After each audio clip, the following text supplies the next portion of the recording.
What's up, guys? Scott here. Back with another video. Had a little time before work this morning, so I wanted to kind of make one. Just a little off-the-cuff one. I do have some notes, though. But, yeah. So, man, this past couple weeks been kind of huge with news dropping and stuff. So, I wanted to talk a little bit about it. So, I'm going to talk about 3 topics, and then the stuff that's come out about each of them over the past few weeks. So, let's start with Star Wars. Okay, so the Ahsoka series, a series I'm very, very excited for. I'm going to predict that the release date will probably be the summertime because we're getting Mandalorian Season 3 at the beginning of March. And I'm assuming that's going to be 8 episodes, so that'll go into April. And then I think we'll get Ahsoka probably around May, June-ish. Late May, early June. That's my prediction. But we know we're getting it this year sometime, in 2023, so... but some massive leaks have come out about the show, and they sound really cool. So I'm going to go over the major leaks that got me excited. So let's get started. Okay, so the Ahsoka series will see the return of Rosario Dawson as Ahsoka Tano, who has done an amazing job portraying her in live action, by the way. She has been great in The Mandalorian and the Book of Boba Fett, both. I think Rosario Dawson, perfect as a live-action Ahsoka. So, bravo there. But this series will also be bringing back several characters from Star Wars Rebels, an animated series that if you haven't seen, by the way, you need to check it out. Now, they said they've made the Ahsoka series in a way where fans who haven't seen Rebels can still watch this show. But I highly recommend Rebels. Definitely, if you're a Star Wars fan, especially, man, go watch that show. Great. But the characters from Rebels that have been confirmed to be in the show are, in addition to Ahsoka, are Sabine Wren, Captain Harrison Dula, Ezra Bridger, and Chopper, who's a droid, who's the main droid on that show. And they all formed what people called the Ghost Crew throughout that show. So, yeah, it would be cool to see those characters in live action too. And it's rumored, and I think it's accurate, that Mary Elizabeth Winstead is going to be playing the live action Harrison Dula, which will be awesome. So, and then Rosario Dawson is of course playing Ahsoka, and then Natasha Liu Bordizzo is playing live action Sabine Wren. And then Chopper's just a droid, so they'll just use a prop or something. But yes, I'm excited for that cast returning as well into live action. Now, as far as the villains go, we got some villain reveals. Now, we all know Grand Admiral Thrawn. I believe that Grand Admiral Thrawn is going to be what turned out to be the big bad of the entire, what I'm calling the Mandoverse, which is just kind of the shared universe in the Star Wars that includes the Mandalorian and Ahsoka and the Book of Boba Fett, all these shows that are tied together, right? I think Grand Admiral Thrawn is going to turn out to be the big bad of this whole universe, this whole storyline. Because he's mentioned by name in Mandalorian Season 2 by Ahsoka, who's searching for him. So, I do think that we will see Thrawn in person in live action in the Ahsoka series, but I do not believe he's going to be the main villain of the series. In fact, I would not be surprised if we don't actually see him till the very last episode. But it's been reported that the main villains for Ahsoka will be 2 people that work for Thrawn, named Baylan, who will be played by Ray Stevenson, and then his apprentice. Baylan will be I don't know if he'll be a Sith, but he'll be a dark side user, a dark side force sensitive user, and his apprentice named Shen, and Shen, S-H-E-N, and then Baylan is B-A-Y-L-O-N. So purportedly they work for Thrawn, and Thrawn sends both of them to kill Ahsoka. So they are reported to be the main villains of the series. And then also, in addition to that, it's reported that Thrawn is going to command an army of troopers that will be infused with dark magic. So Thrawn may be commanding an army of magic users when he gets ready to make his big move. So that's going to be cool. So yes, this show has a lot to be excited for. Obviously, I love the character Ahsoka. I love all the Rebels characters they're bringing in. I like Thrawn as a villain. And to finally see him portrayed in live action will be awesome.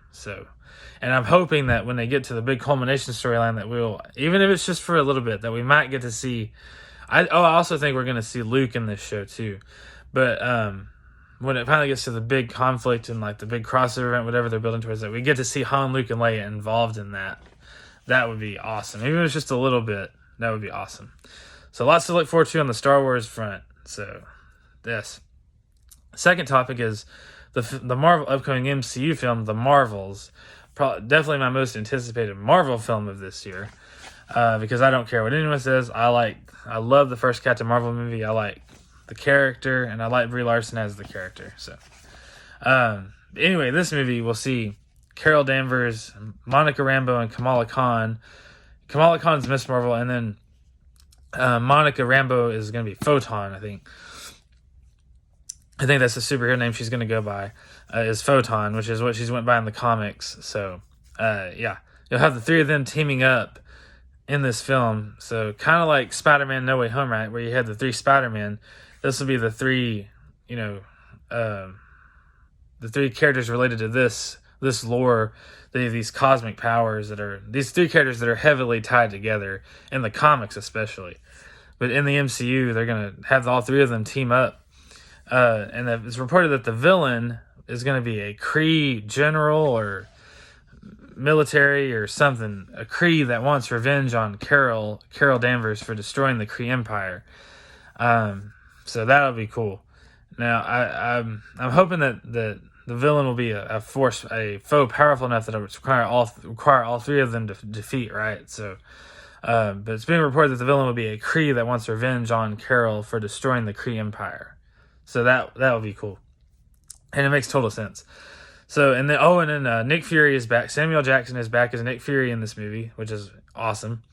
And then it's also being reported that Kamala Khan's Miss Marvel's bracers or bracelets, which is what gives her powers, or where she gets her powers from mainly, will have a huge connection to Kang the Conqueror, who's going to be the next overarching big bad of this next saga. So that's going to be cool.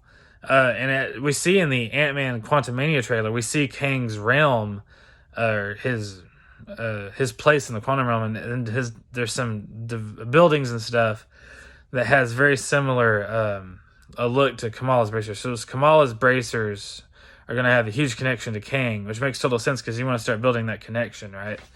So, yes. So there's lots of that to look forward to. In fact, I would not be surprised if we might see Kang in a post-credit scene in this movie. So he's confirmed to be in Ant-Man Quantumania, but we could definitely see him in a post-credit scene here too. So anyway, now lastly, but definitely not leastly, we're on to The Flash Season 9, the final season of The Flash.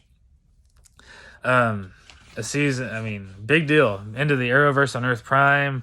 Last superhero show on the CW set on Earth Prime. So, big deal for a lot of fans that have been like me, who have been watching for, almost a whole decade. So, very, very, pretty big stuff. But anyway, this season is going to be packed full of guest stars. The two main ones they've announced a few others, but I'm talking about the two big ones they've announced that are going to be guest stars in The Flash Season 9 are, so a couple months ago, we got the confirmation that Batwoman was going to be in here in the first half of the season, the first arc. I think there's going to be 2 arcs in this season, 2 graphic novels with a few filler episodes, what they call interlude episodes in between. I think we're going to have 2 main arcs there. We're going to have the Red Death arc, which is what Batwoman will be involved in, and then we'll have the second big arc, which is going to be the final arc of the series and the whole Arrowverse.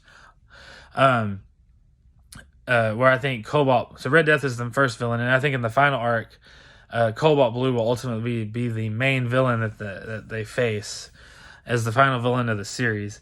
And I'm hoping, and it was just announced yesterday actually, that Oliver Queen is returning to The Flash Season 9. So yeah, yes. So I'm hoping this means that we'll get more guests. Like I'm hoping for Black Lightning, Mia Queen, White Canary, and Superman would be awesome. I'm hoping we'll get quite a few in this final arc, right? So that would be awesome. This season has a lot going for it, that's for sure. I'm excited. And I'm going to be thankful for whatever guest stars we do get. I'm thankful for getting Batwoman. I'm thankful for getting Oliver.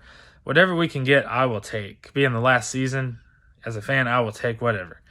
Anyway, guys, lots of exciting stuff on the Star Wars, Marvel, MCU, and the DC front. So, it's going to be good. It's going to be a good year, fun year for content, that's for sure. Anyway, guys, thank you so much for watching, and peace out. Till next time.